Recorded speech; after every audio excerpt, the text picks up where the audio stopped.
Assalamualaikum warahmatullahi wabarakatuh. Yang saya hormati Bapak Ibu Ketua Sidang, yang saya hormati Ibu Retno Dumilah selaku dosen pembimbing. Puji syukur kehadirat Allah Subhanahu wa Ta'ala atas rahmat dan karunia-Nya sehingga saya dapat berada di tempat ini untuk mengikuti sidang skripsi. Saya ucapkan terima kasih sebesar-besarnya kepada Bapak Ibu Ketua Sidang, Ibu dosen pembimbing, dan penguji yang telah meluangkan waktu memberikan bimbingan, arahan, serta masukan yang sangat berharga dalam penyusunan skripsi ini.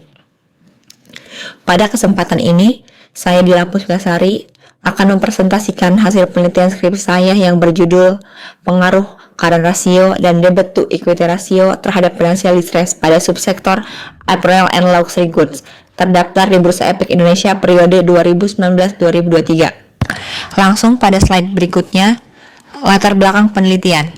Kesehatan financial distress perusahaan merupakan aspek krusial untuk kelangsungan usaha, terutama dalam menghadapi dinamika pasar di subsektor apparel and luxury goods.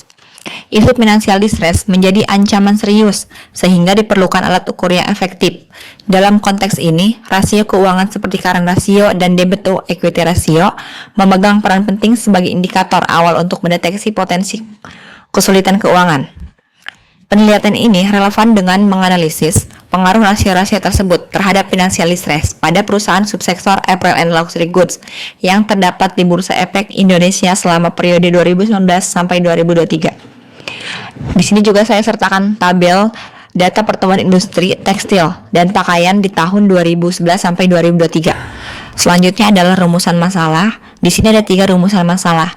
Yang pertama, apakah terdapat pengaruh current ratio dan debt to equity ratio secara simultan terhadap financial distress pada perusahaan subsektor apparel and luxury goods yang terdapat di Bursa Efek Indonesia periode 2019 sampai 2023. Yang kedua, apakah terdapat pengaruh current ratio secara parsial terhadap financial distress dengan perusahaan apparel and luxury goods yang terdapat di Bursa Efek Indonesia periode 2019 sampai 2023. Yang ketiga, apakah terdapat pengaruh debt to equity ratio secara parsial terhadap financial distress dengan perusahaan subsektor apparel and luxury goods yang terdapat di Bursa Efek Indonesia periode 2019 sampai 2023.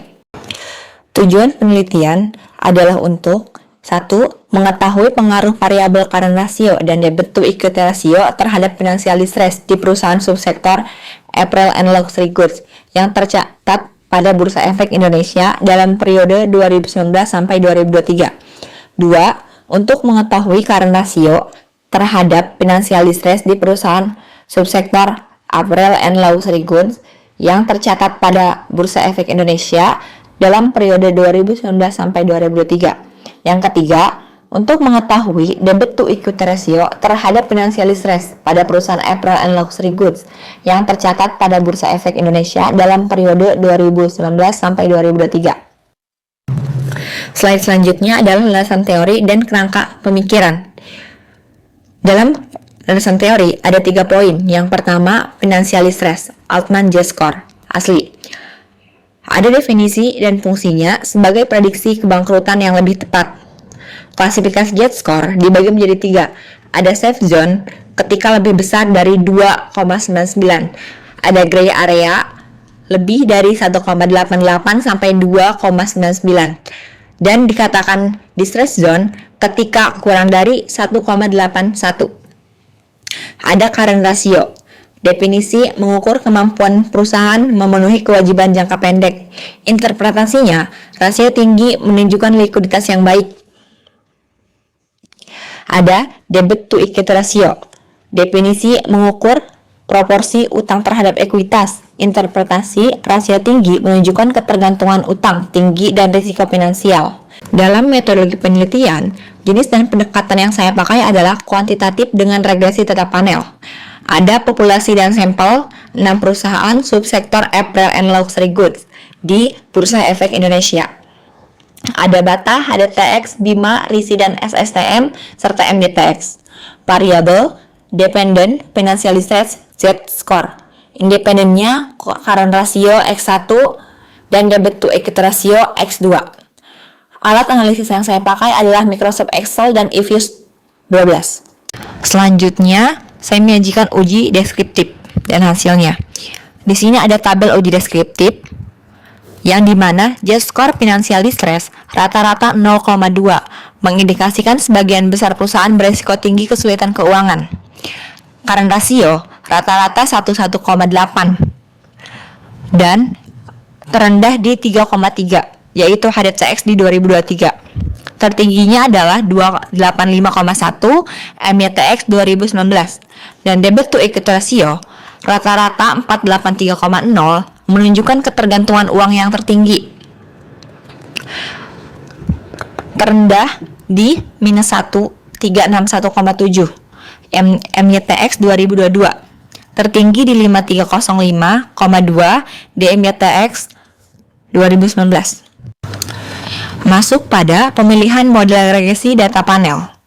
Di sini saya menyajikan 3 uji. Yang pertama, uji Chow, uji Hausman, dan uji Lagrange multiplier. Pada uji Chow, kesimpulannya HO ditolak atau probability-nya kurang dari 0,05, maka Fish efek model lebih tepat.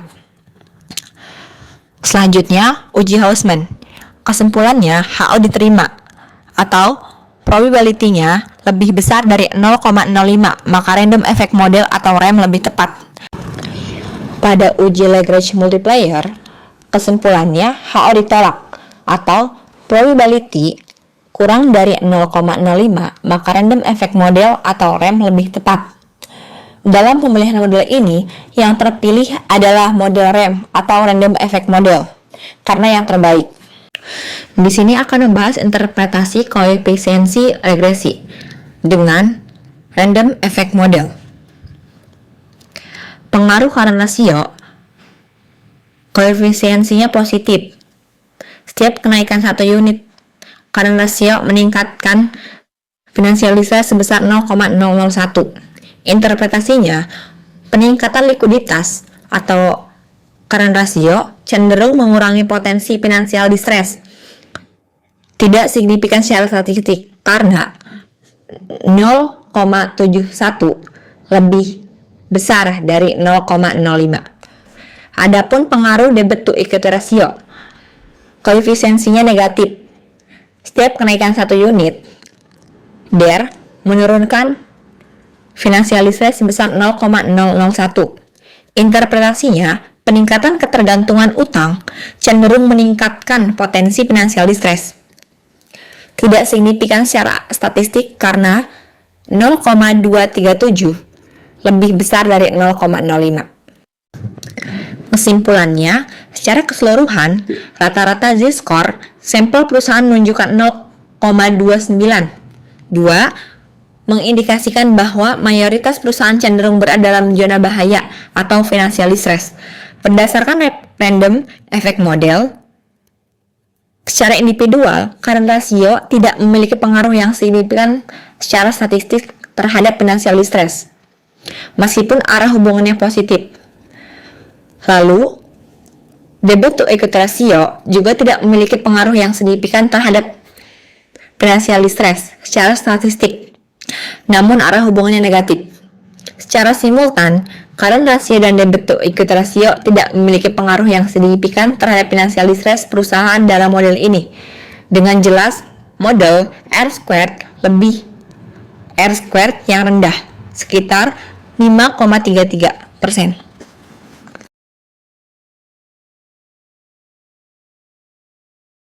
Sekian saya ucapkan presentasi ini, kurang dan lebihnya mohon dimaafkan. Wassalamualaikum warahmatullahi wabarakatuh.